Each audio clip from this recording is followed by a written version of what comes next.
What is up, you guys? It is your boy Phoenix Brenton here, and welcome to another video. And today's video, I'm going to be talking about um. Oh yeah, my. I'm sorry. There's a lot going on right now for me, but we're going to be talking about the AFC North's grades for the 2025 or 2026 offseason. Why am I saying 25? But anyway, before we get into today's video, like and subscribe. We're on the road to getting to 700 subscribers. Anyways, enough said. I'm going to try my best to not rush it, but my family kind of wants me to rush it because I'm about to leave here soon. So let's just get into the video. And starting off, I want to talk about the Cleveland Browns. The Cleveland Browns had a very interesting offseason. They traded for Tyus Howard, which I guess isn't horrible. And they did sign a lot of, I'd say somewhat big-time free agents to extenses. Like, for example, they signed Zion Johnson, Quincy Williams, and also Elton Jenkins, and also traded for Tyus Howard. All of those, I think, are pretty good moves. Jenkins isn't horrible. It's just, again, his contract was overpaid. That's why he left, or that's why we cut him. Zion Johnson, probably a bit of an overpay for a guard like him, but overall not terrible. And then Quincy Williams, honestly, out of all the positions you spent money on, it's a linebacker. A little bit question mark. And I'm a little, I don't even know how to put it, really. Kind of disappointed. Like, I kind of wanted them to either really kind of extend their offense a lot more, like try to get a wide receiver, or trade Myles Garrett. One of the two, even though probably the Myles Garrett trade thing probably would not happen a lot, unfortunately. But that was essentially what I wanted them to do, but that did not happen. But I would give this offseason a C, really. Or this free agency. Not bad, but not horrible. It's kind of like they're kind of just what they've been for the past 5 years. That's what they did, is being mediocre. That was a mediocre free agency. That is the best way I could describe it. Because this team, I really wish, kind of also got a veteran quarterback, which they still could, but like, I wish they did that. I wish they got a wide receiver. I wish they maybe got, like, I don't know, maybe another edge rusher for Myles Garrett, maybe a secondary member. I don't know, anything. That would have really, really helped. Then on to the next one, which is the Baltimore Ravens. I think this is an A-plus offseason. Now, I'm going to give it an F in terms of likability, because obviously the whole Max Crosby saga thing says it for itself, but they did a very great job in free agency. Yeah, they lost Tyler Linderbaum, but it was a massive overpay, so I think that was a very smart move for them. I also really liked signing Trey Hendrickson. That's a lot better than trading 2 first-round picks for Max Crosby. John Simpson is a guard who's familiar with the system. Like, they did a lot of good things in this offseason. Now, they did lose a couple of players like Isaiah Likely. That was one. They also lost David Ojabo. But the biggest ones were Aladi Gilman and Daramont Jones.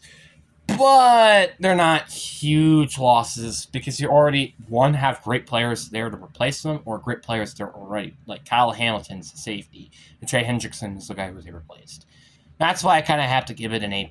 There's not much I really have to talk about because this team is just really well suited, and I really like this team overall here. Really looking at this team, maybe the offensive line, particularly the interior, could still use some work. And then obviously another edge rusher, but you could just address that with the draft. So I'm not really worried. Next team up on their list, we have the Cincinnati Bengals. On the one hand, they did fix their defense a lot, which is a really, really good thing, I feel like. But on the other hand,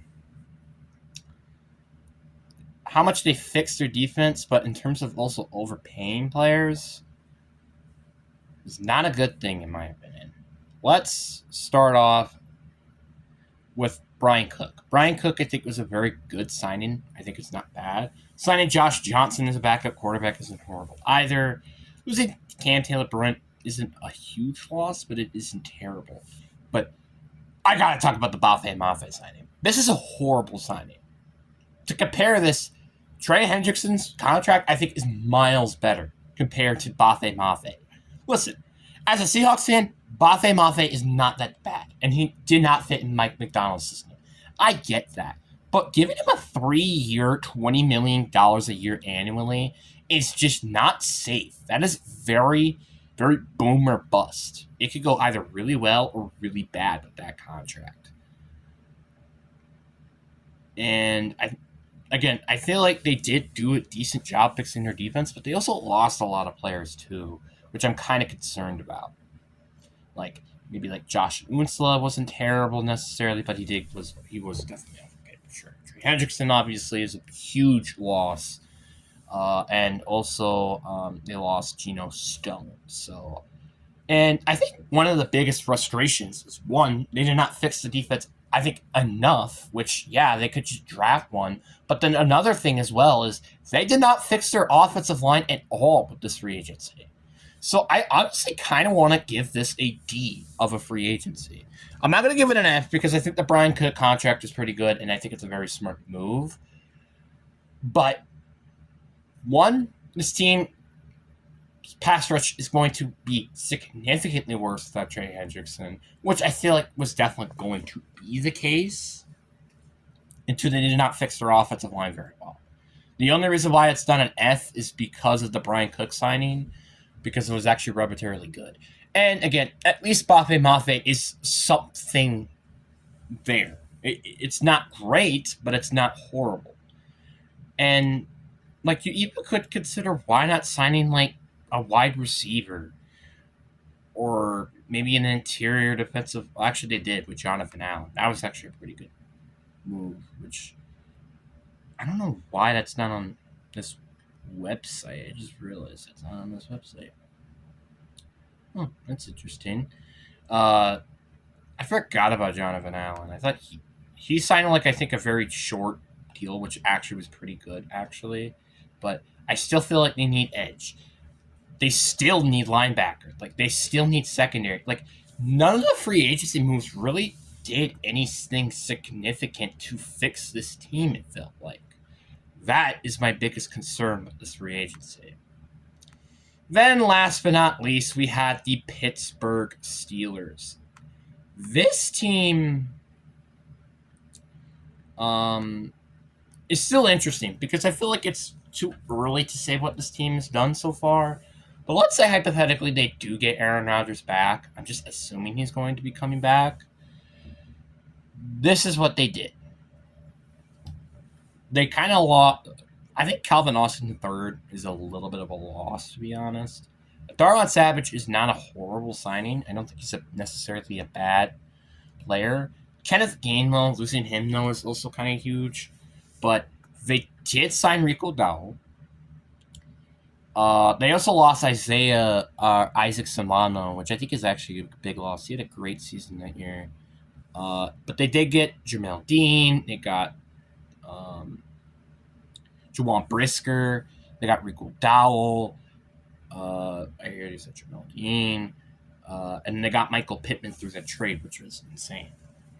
I feel like they did a very good job kind of building the team.